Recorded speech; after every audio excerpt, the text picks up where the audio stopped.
When we think of Job's friends, we typically remember them for passages such are found in Job chapter 11, verses 1 through 6.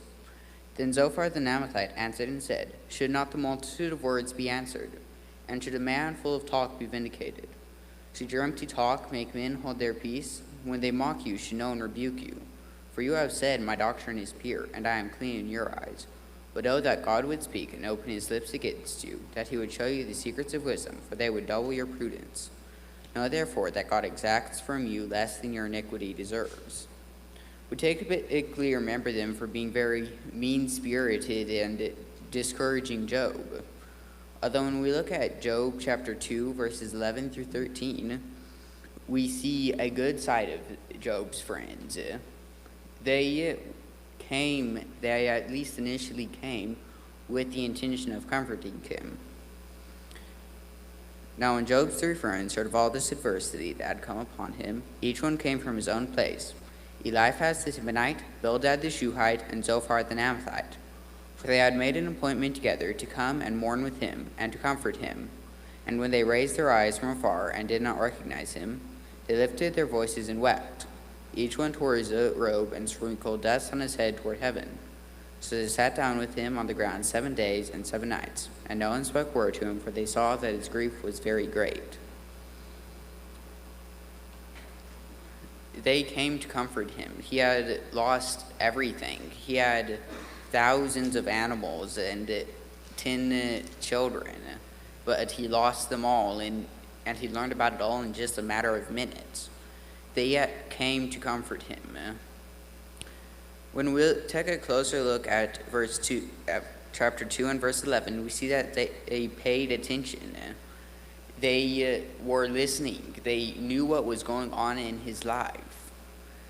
If you don't pay attention, then you won't care.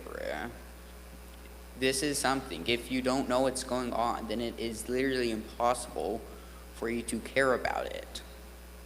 But if you do pay attention, then you can care. Caring is something that you choose to do. Paying attention isn't enough. You have to care. When we look at verse 12, we see that they sympathized with him. To sympathize is to feel together, to feel the same emotions as someone else is feeling. They did this in a couple of ways. They sympathized. Well, first off, they mourned.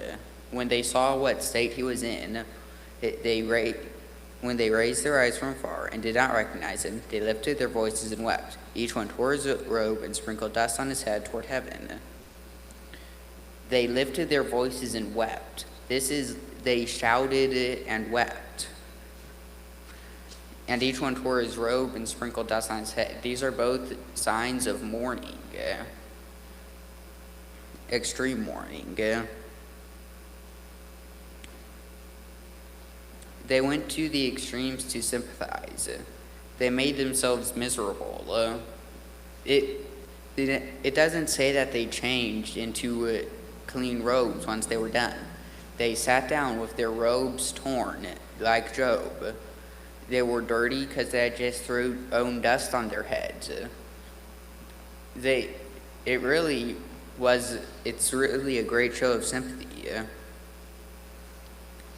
Then they comforted him.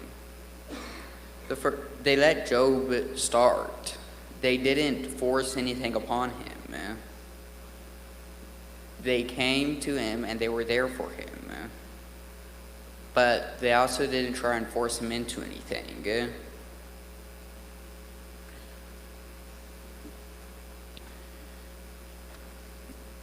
In order to go the extra mile in sympathy, we have to try to understand what is going on in their lives. You don't necessarily have to go to such extremes as they did. This was one of the customs back then. Although there are things you can do.